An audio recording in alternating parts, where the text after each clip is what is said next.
اعوذ باللہ من الشیطان الرجیم بسم اللہ الرحمن الرحیم الصلاۃ والسلام علیکہ یا سیدنا یا رسول اللہ وعلی آلک و اصحابک یا حبیب اللہ۔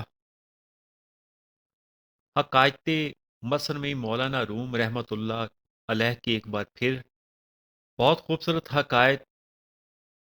مولانا روم فرماتے ہیں کہ ایک عاشق کا عشق میں کیا مقام ہوتا ہے اور معشوق اس کے عشق میں اس کا کیا حال کرتا ہے، اس کے بارے میں بہت ہی کمال کی عشق کے بارے میں مولانا روم اور عشق الہی کے بارے میں اور حضرت انسان کی حقیقت کے بارے میں بہت خوبصورت بیان فرمایا۔ ہم اس کے بارے میں چلے سنتے ہیں مولانا روم کیا فرماتے ہیں۔ مولانا روم فرماتے ہیں معشوق کی کشش ایسی ہوتی ہے کہ وہ عاشق کو محسوس نہیں ہوتی، ملان دونوں طرف ہوتا ہے، لیکن معشوق کا پوشیدہ ملان ہوتا ہے اور عاشق کا کھلم کھلا۔ حاکم بخارا صدر جہاں کے عاشق کا عشق ایسا ہے کہ اس کا بیان ضروری ہے۔ اس کی خواہش ہے کہ وہ موت سے پہلے اپنے معشوق کا چہرہ دیکھ لے۔ معشوق کا دیدار عاشق کے لیے آب حیات ہوتا ہے، اس کے بعد موت نہیں آ سکتی۔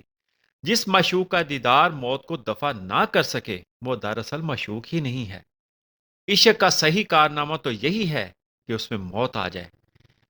صحیح ایمان کی علامت یہی ہے کہ اس میں جان قربان کرنا اچھا لگے۔ اگر ایمان میں یہ کیفیت نہیں ہے تو وہ ایمان ناقص ہے۔ تم اپنا صحیح دوست اس سے سمجھو جو تمہارے لیے جان دے دے۔ جب وصال کے شوق میں مرنا آسان ہو جائے تو پھر وہ موت موت ہی نہیں، محض ایک نقل مکانی ہے۔ موت تو ایک ناگوار چیز ہے، جب ناگواری ختم ہو گئی تو موت موت ہی نہ رہی۔ صحیح دوست تو اللہ تعالیٰ ہے، اور دنیا میں وہ دوست دوست ہے جو اللہ والا ہے۔ جب اس بہاری عاشق نے صدر جہاں کو دیکھا تو وہ بے حس و حرکت ہو گیا اور سر سے پاؤں تک ٹھنڈا پڑ گیا۔ اسے ہوش میں لانے والی سب تدبیریں ناکام ہو گئی۔ معشوق کی خوشبو کے سوا عاشق کی بے ہوشی کا کوئی علاج نہیں۔ صدر جہاں نے جب اس کی یہ حالت دیکھی تو سواری سے اتر کر اس کے پاس آ گیا۔ اس نے کہا عشق کا معاملہ بھی عجیب ہے۔ عاشق معشوق کو ڈھونڈتا ہے اور اس کے سامنے آنے پر فنا ہو جاتا ہے۔ خدا کے عاشق کا بھی یہی حال ہونا چاہیے کہ عاشق کو فنا کا درجہ حاصل ہو جائے۔ اپنی اس فنا کو بھی کچھ نہ سمجھو، کیونکہ وہاں ہزاروں فانی ہیں۔ عاشق کا وجود معشوق کے ظاہر ہو جانے پر اس طرح ختم ہو جاتا ہے جیسے سورج کے آتے ہی سایہ غائب ہو جاتا ہے، یا جیسے جنون آنے پر عقل رخصت ہو جاتی ہے، یا آندھی آنے سے مچھر بھاگ جاتا ہے۔ صدر جہاں در پردہ اس پر اپنی عنایت کر رہا تھا۔ اس بے ہوش کے رخساروں پر صدر جہاں کے آنسو گر رہے تھے اور وہ اسے بے ہوشی سے ہوش میں لا رہا تھا، اپنی ساری توجہ اس پہ ڈال رہا تھا تاکہ اس سے باتیں کرنے لگے۔ صدر جہاں نے اس کے کان میں کہا فراق میں تیری جان بے جان تھی، اب جب کہ میں تیرے پاس ہوں تو تیری جان کیوں بھاگ گئی ہے؟ انسان کے عشق خدا بندی میں جلا ہونے کی یہ مثال ہے کہ ایک مرغ ایک اونٹ کو اپنا مہمان بنا لایا۔ جب اونٹ نے اس کے گھر میں قدم رکھا تو گھر کو برباد کر دیا۔ یہی حال انسان اور عشق کا ہے کہ جب وہ مہمان بن کر آتا ہے عشق، تو خانہ مرغ جو کہ عقل و ہوش ہے وہ ختم و فنا ہو جاتے ہیں۔ قرآن پاک میں ہے ہم نے امانت، عشق کی امانت آسمانوں اور زمینوں پر پیش کی، انہوں نے اسے اٹھانے سے انکار کر دیا اور اس سے ڈر گئے۔ انسان نے اس امانت کو اٹھا لیا، یقیناً وہ بڑا ظالم اور جاہل تھا۔ وہ امانت عشق ہی تھی۔ انسان کی نادانی دیکھو کہ وہ اس مشکل کام میں پھنس گیا۔ عشق میں مبتلا انسان کو ظالم کہا گیا ہے۔ کیونکہ وہ اپنے آپ کو فنا کرتا ہے، لیکن یہ ایسا ظلم ہے جو سب انصافوں سے بڑا ہوا ہے۔ صدر جہان نے اس بے ہوش کا ہاتھ پکڑ کر کہا کہ اس کا سانس تب لوٹے گا جب میں اسے سانس عطا کروں گا۔ جب یہ میری سانس سے ہوش میں آئے گا تو پھر اس کی روح میری طرف متوجہ ہوگی۔ میری عطا کردہ جان میں میری اعلیٰ بخششیں قبول کرنے کی صلاحیت ہوگی۔ اس کی پہلی جان نامحرم تھی، وہ میرا چہرہ نہیں دیکھ سکتی تھی۔ میں اس پر ایسی پھونک ماروں گا کہ تمام علائش بشرا سے پاک ہو جائے گا اور ہمارا وصل ہو جائے گا۔ اے میرے عاشق، تیری ہستی اور بے ہوشی ہماری وجہ سے ہے، اور تیری ہستی ہماری ہستی سے قائم ہے۔ میں تمہیں ایسے اسرار کی تعلیم دوں گا جو مادی ہونٹوں سے نہیں سنائے جا سکتے، یہ باطنی اسرار ہے۔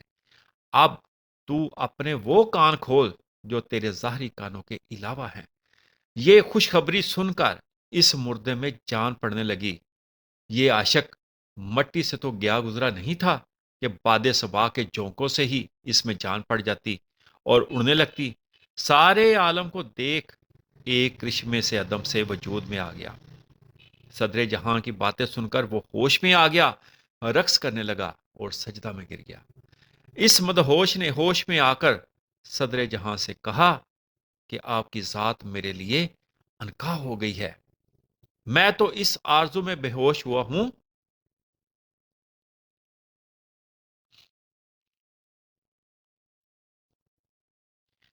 کہ آپ کے کان کو اپنا درد و غم سنا سکوں۔ آپ کی مجھ پر مہربانیوں کی کوئی انتہا نہیں ہے، آپ کا دنیا میں کوئی ثانی نہیں ہے۔ میری بات اور آہ و بکا با منزلہ کڑک کے ہے، جو میری آنکھوں کے ابر سے آنسو بہانا چاہتی ہے۔ میں روتا ہوں تو زبانی شکوے سے محروم ہو جاتا ہوں، اور شکوہ کرتا ہوں تو رو نہیں سکتا۔ اب اس کی یہ حالت ہو گئی ہے، کبھی روتا ہے، کبھی ہنستا ہے اور کبھی شکوے کرتا ہے۔ اس کی حالت دیکھ کر لوگ حیران تھے، سمجھ نہیں آ رہا تھا کہ اس عاشق میں ہجر زیادہ دردناک تھا یا وصال زیادہ دردناک ہے۔ اے لوگو، عشق کے احوال دونوں جہانوں کے احوال سے جدا ہیں۔ پاگل میں ایک دیوانگی ہوتی ہے، لیکن عاشق میں بہت دیوانگیاں ہوتی ہیں۔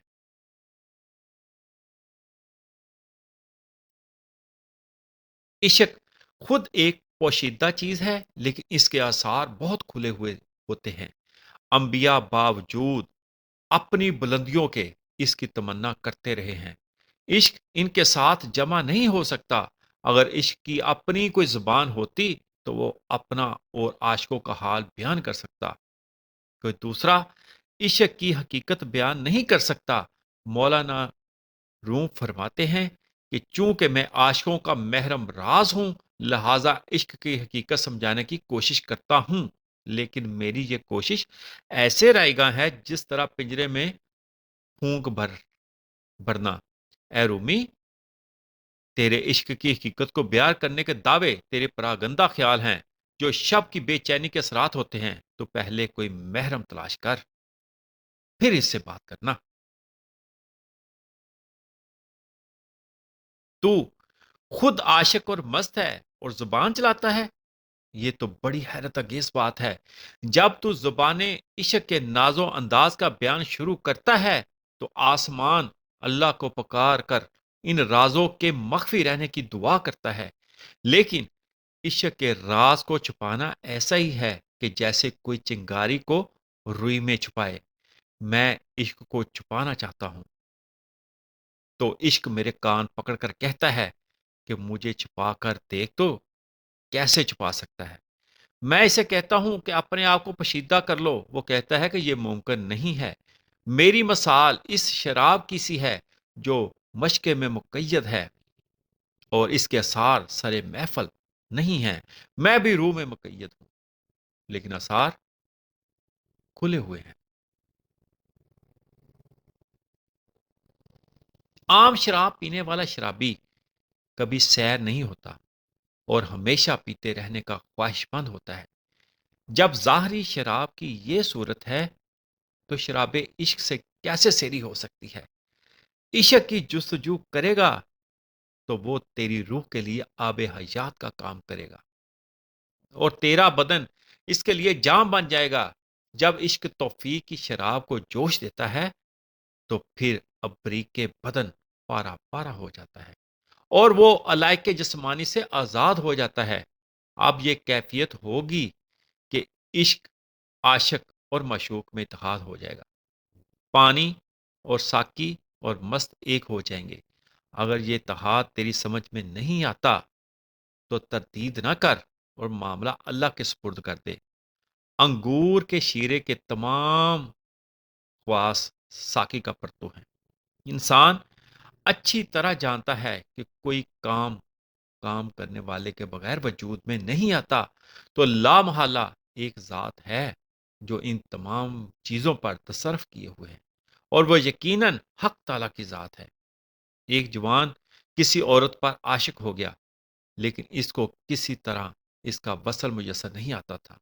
وہ بے دل، پریشان، دیوانہ ہوا پھرتا تھا۔ عشق انسان کے لیے ابتدا ہی سے خونی ہوتا ہے اور پوری پوری دشمنی کرتا ہے، تاکہ کچا اور نااہل ہے تو بھاگ جائے۔ وہ عاشق کسی کو قاصد بناتا ہے تو وہ رقیب بن جاتا ہے، اگر خط لکھتا ہے تو پڑھنے والا اس کی محبوبہ کو غلط پڑھ کر سناتا ہے۔ وہ صبا کے ہاتھ پیغام بیچتا تو صبا گردآلود ہو جاتی۔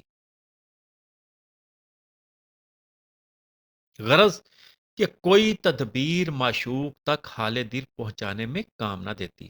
پیغام رسانی کے سب اسباب بیکار ہو گئے۔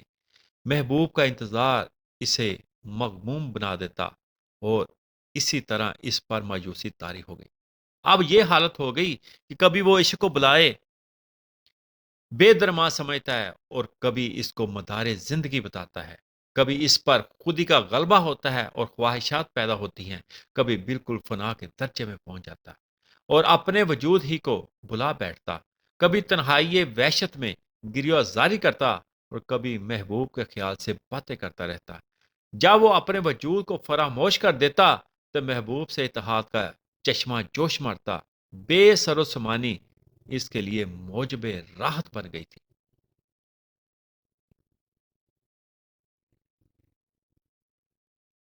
جب اس کا عشق خواہشات کی خس و خشاک سے پاک ہو گیا تو وہ عاشقوں کا رہنما بن گیا۔ بہت سے تو وہ لوگ ہوتے ہیں کہ طوطی کی طرح خوش بیان ہوتے ہیں، لیکن ان کا باطن بالکل خاموش ہوتا ہے۔ کچھ وہ لوگ جن کی روحیں خوش اور تر و تازہ ہوتی ہیں، مگر بظاہر ترش رو ہوتے ہیں۔ ظاہری طور پر حقیقی ولی اور بناوٹی ایسا ہی یکساں ہے، جس طرح کہ قبرستان کی قبریں یکساں ہوتی ہیں، لیکن حقیقتاً ان میں ایسا فرق ہے جیسا کہ مردوں میں ہوتا ہے۔ ہر قبر والے کی حالت جداگانہ ہوتی ہے۔ مردوں کا کیا ذکر، زندوں میں بھی بظاہر یکسانیت ہے، لیکن اندرونی حالات بہت مختلف ہوتے ہیں۔ انسان انسان میں فرق اس وقت ظاہر ہوتا ہے جب وہ بولتا ہے۔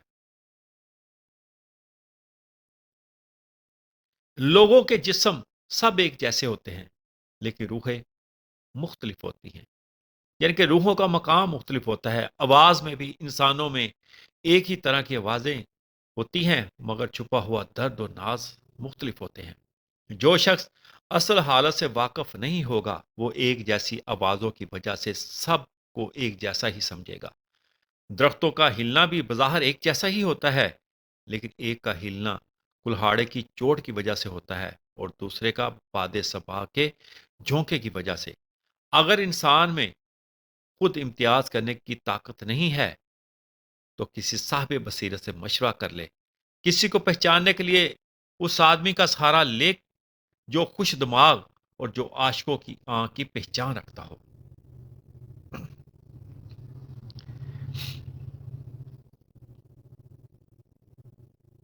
ویسے تو اس دنیا کا ہر کام سبب سے ہوتا ہے، لیکن سب میں بیت پیدا کرنے والی ذات تو باری تعالیٰ ہی کی ہے۔ انسان کے لیے تو کوشش شرط ہے، اور انسان کی کوشش رائے گاہ نہیں جاتی۔ محبوب کی جستجو میں جب تم اس کے کوچے پر دھرنا دے دو گے تو ضرور کبھی نہ کبھی اس کا دیدار پالو گے۔